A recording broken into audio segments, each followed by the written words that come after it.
देश में 1950 में संविधान लागू हुआ। 1952, 57, 62 और 67 में वन नेशन वन इलेक्शन से हिंदुस्तान 20 साल चला। अकस्मात रूलिंग पार्टी कांग्रेस में उस समय एक अजीब सी चीज उभरी कि अन्य छोटे बड़े राजनीतिक दल सत्ता में आने लगे, उनकी सत्ताएं बर्खास्त की।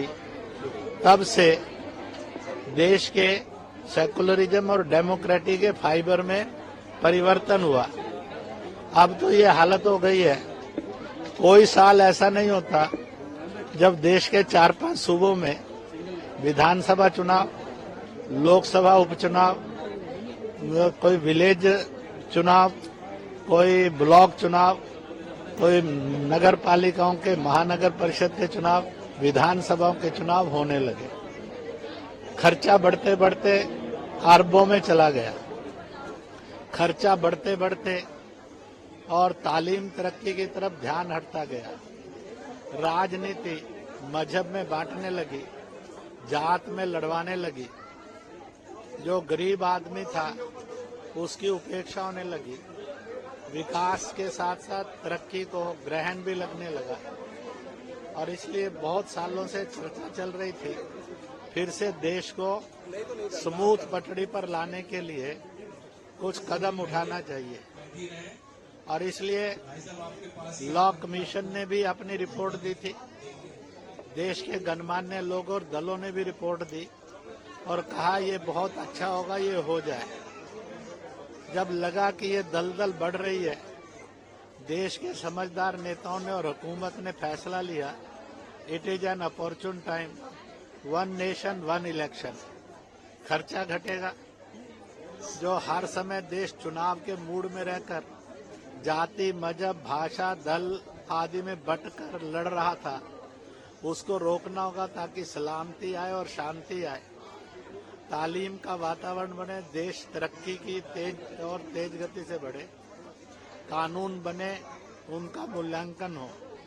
प्रशासनिक मशीनरी अच्छी चले, उसके अंदर व्याप्त भ्रष्टाचार को रोका जा सके। इतना ही नहीं है, देश के अंदर सब तरफ मजहबों का भाईचारा, जातियों का प्रेम बढ़े। इसलिए देश की सत्ता ने और समझदार लोगों ने मिलकर ये कदम उठाया है।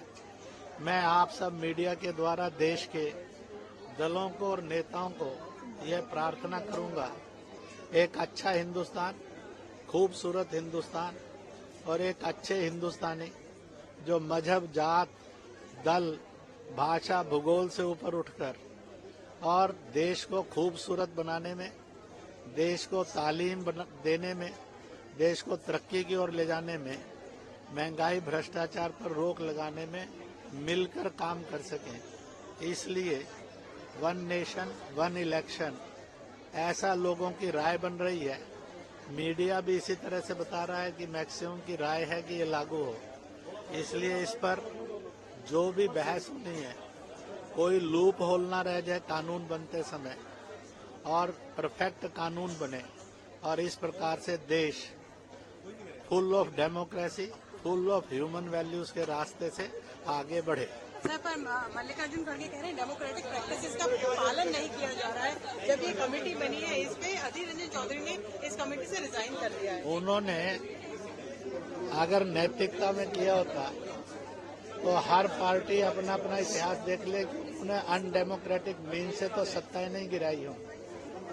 1975 में देश में डेमोक्रेसी का मर्डर करके और इमरजेंसी लगाई, तो खड़गे साहब उसको एक झांक कर देख लें, गलतियां कहाँ हैं।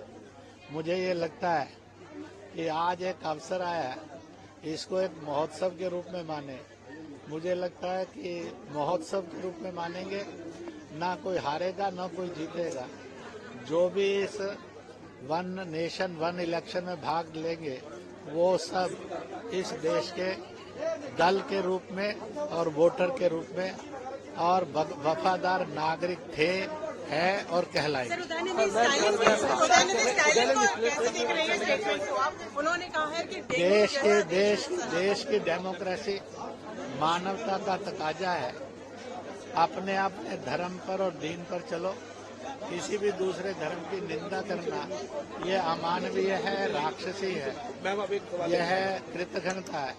इसलिए जरूरत यह है कि देश के अंदर जो दूसरे धर्मों की और ग्रंथों की आलोचना करते हैं, पार्टियां उनके खिलाफ और सख्त कार्रवाई करें और देश उनसे कहे कि आप ये जहर इस हिंदुस्तान में मत घोलिए।